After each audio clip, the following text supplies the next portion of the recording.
When's the last time you were bored and you didn't immediately grab your phone? Think about it. Actually think. Most of us can't even answer that question because the second boredom shows up, our thumb is already moving. It's almost like a reflex now. Boredom arrives, phone appears. We didn't decide. It just happened. So, what if the problem isn't your willpower? What if the problem is that nobody actually showed you how to make your real life compete? That's what we're doing today. Let's go. Most advice treats your phone like the villain, like it's this evil little device you need to defeat. But here's the thing. Your phone isn't the problem. Emptiness is the problem. You scroll because you have nothing better going on in that exact moment. Not because you're weak, not because you're addicted, because nothing in your immediate environment is grabbing your attention harder than that screen. So instead of fighting your phone, we're going to make your life grab you first. And it's not about filling your life with more stuff. It's about filling it with the right kind of stuff. Stuff that gives you that same pull, that same just one more minute feeling. Except at the end of it, you actually feel good. Here's a concept I haven't heard anyone talk about: the sensation gap. Your phone is extremely stimulating. Color, sound, movement, unpredictability. Hits almost every sensory channel at once. And your real life? A lot of the time it's flat, visually boring, quiet, predictable. So when you put your phone down and look around, your nervous system goes, wait, this is it? And it pulls you back to the screen. The fix isn't to make your life louder. It's to become more sensitive to what's already there. Stay with me on this one. When you're walking somewhere, anywhere, and you pull your phone out to fill the silence, what are you escaping? You're escaping the present moment because it doesn't feel like enough. But that's a perception problem, not a reality problem. Here's a quick practice. Next time you're waiting for coffee, for an elevator, for anything, don't reach for your phone. Instead, pick one object in your environment and spend 60 seconds genuinely looking at it. Not glancing, looking. The texture, the shadows, the way the light hits it, the history of how it got there. 60 seconds, one object. If you actually do this, that moment will stick in your memory longer than whatever you would have scrolled past. Your brain responds to depth. Your phone only offers you width. Okay, real question.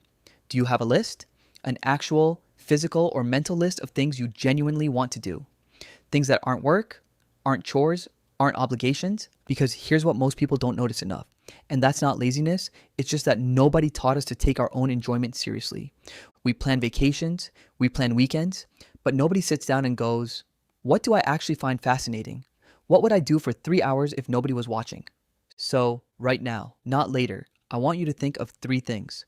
Learn to identify mushrooms on walks. Try writing a horror story. Teach yourself to whistle properly. Anything that makes a tiny piece of your brain go, actually, that sounds kind of interesting. That little flicker, that's your actual taste. And we've been burying it under feeds and reels for years. The scroll is easy because it makes all the choices for you. The algorithm decides what's interesting. You just react. But when you start curating your own experience, even badly, even imperfectly, something shifts. You start wanting things again. And wanting things is the cure. Here's something the polished productivity videos never tell you. The first few days of this feel terrible. You put the phone down, you try to be present, and it's boring, uncomfortable. Your brain is basically throwing a tantrum because it's not getting its usual dopamine drip. That uncomfortable feeling, that's not a sign you're doing it wrong. That's literally withdrawal. You're recalibrating.